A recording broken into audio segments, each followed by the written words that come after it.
अब यहाँ पे जर्मनी में आप मूव होना चाहते हैं तो कौन कौन से चैलेंजेस जो है वो आपको हो सकते हैं। सबसे बड़ा चैलेंज जो है वो ब्यूरोक्रेसी है। यहाँ पे पेपर वर्क बहुत होता है, आपको हर चीज़ के लिए जो है वो पेपर चाहिए, आपने रिकॉर्ड रखना है तब भी पेपर चाहिए, अपने रेजिडेंस परमिट जमा करवाना है, बहुत सारी डॉक्यूमेंटेशन जो है वो आपको उसके लिए चाहिए, अपॉइंटमेंट चाहिए।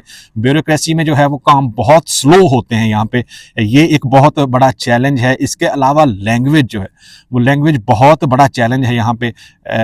लैंग्वेज सीखना, फिर रोज़मर्रा रूटीन में किसी जगह पे अपॉइंटमेंट लेनी है आपने डॉक्टर से, आपने कोई शॉपिंग करनी है या कोई और ऐसा काम है जहाँ पे जो है वो आपने जाना है, तो आपके पास लैंग्वेज होना बहुत ज़रूरी है। ये बहुत बड़ा चैलेंज है यहाँ पे जर्मनी में। अगर आप किसी भी वीज़ा पे यहाँ पे आ रहे हैं और आपके पास लैंग्वेज कोर्सेज नहीं हैं तो आपको लैंग्वेज कोर्सेज जो हैं वो ज़रूर करने चाहिए जी। ये आपके लिए जर्मनी में बहुत ज़्यादा हेल्पफुल होंगे।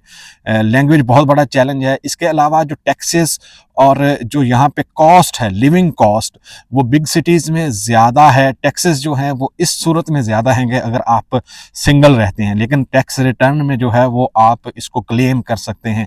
जो भी आपने टैक्स लिया हो या जो घर का काम करवाया हो या आपने गाड़ी ली है, ये सारी चीज़ें जो हैं वो आप क्लेम कर सकते हैं। जो स्टूडेंट है यहाँ पे वो अगर पढ़ाई के लिए लैपटॉप लेते हैं उसको जो है वो आप उसमें क्लेम कर सकते हैं। लिविंग कॉस्ट जो है वो जो बिग सिटीज़ हैं उनमें ज़्यादा है, रेंट आपको बहुत ज़्यादा पे करना पड़ता है। अगर आप किसी छोटे सिटी में या किसी स्लीपिंग सिटी में रहते हैं तो तब ये कॉस्ट जो है वो उसको कंट्रोल कर सकते हैं। इसके लिए आपको बजट जो है वो ज़रूर बनाना चाहिए कि किस तरह जो है वो आप चीज़ों को मैनेज कर सकते हैं, ये बहुत ज़रूरी है। ये चैलेंजेस होते हैं हर सिटी में जो है या हर जगह पे आपको हो सकते हैं। अगर आप किसी दूसरी कंट्री में भी जो है वो मूव करना चाहें तो इस तरह के चैलेंजेस जो हैं वो आम तौर पे होते हैं, लेकिन इंग्लिश स्पीकिंग कंट्रीज़ में आपको शायद लैंग्वेज का कोई प्रॉब्लम ना हो।